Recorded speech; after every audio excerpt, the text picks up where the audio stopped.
palabras en la homilía de la misa del domingo pasado que pronunciara a los feligreses el obispo de Saltillo, Raúl Vera López, hombre que transpira, que dice y actúa como un sacerdote,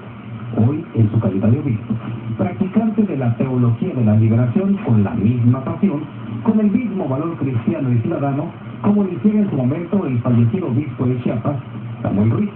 como lo hiciera en su diócesis de Cuernavaca el también fallecido obispo Méndez Arceo, al igual que el también extinto obispo, el primero en nuestra diócesis, Manuel Talamasco Mandaño,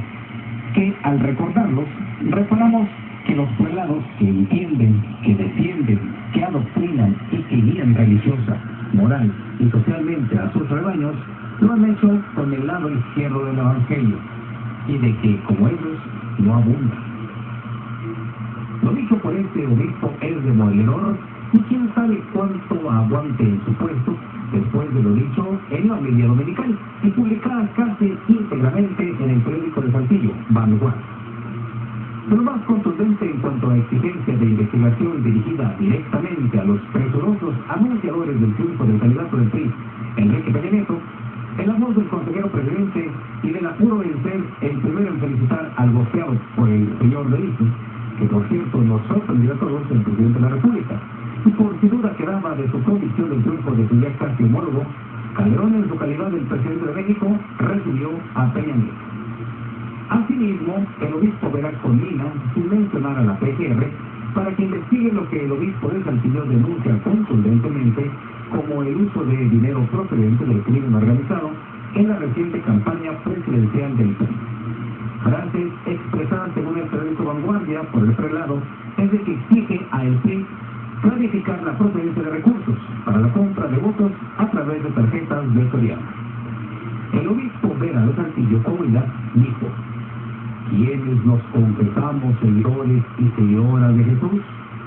no podemos dejar de exigir a quienes tienen que verificar la procedencia de dicho dinero que se introdujo en el proceso mediante artificios sucios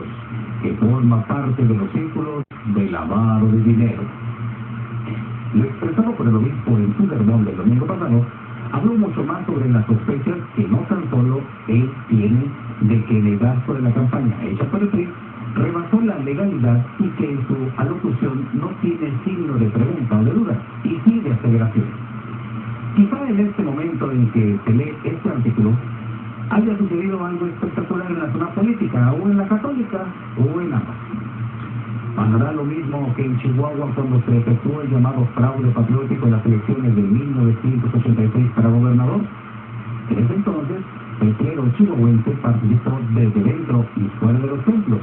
y así el obispo de la diócesis de la capital del estado, de apellido Almeida, decretó por primera vez en la historia política y eclesiástica de México, y quizás del mundo cristiano, una prácticamente huelga de misa. Pero ahí estuvo la figura ahora legendaria del próximo senador por la izquierda, Manuel Barrio, quien Ricardo Di Tresoso habló con el nuncio apostólico de ese entonces, Jerónimo Pillón, y este alto jerarca vaticano, ahora que hoy con la relación diplomática, el nuncio es realmente un embajador de la Santa Sede de nuestro país. Pues el señor haciéndole honor a las primeras letras de su apellido, Pillón, paró en seco la orden del obispo Almeida. Hoy que hemos visto por todo el país el coqueteo de la curia mexicana para con la jefatura será el nuevo gobierno, quizá ya el obispo primado de México, Rivera Carrera,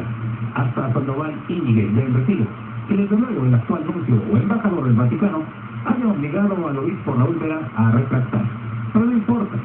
porque aquí en este caso es la excepción de la regla de que las palabras se las lleva el viento. Aquí el viento las ha esparcido por todo México. También queda la posibilidad de que haya otros valientes de Sotana que le entren al equipo. Y nos preguntamos,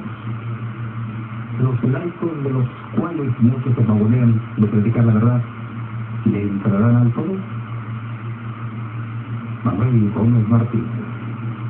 A ver, no, ¿por qué no hay buenos diablos? No, pues es que no hay, no que la curia, no ando diciendo nada.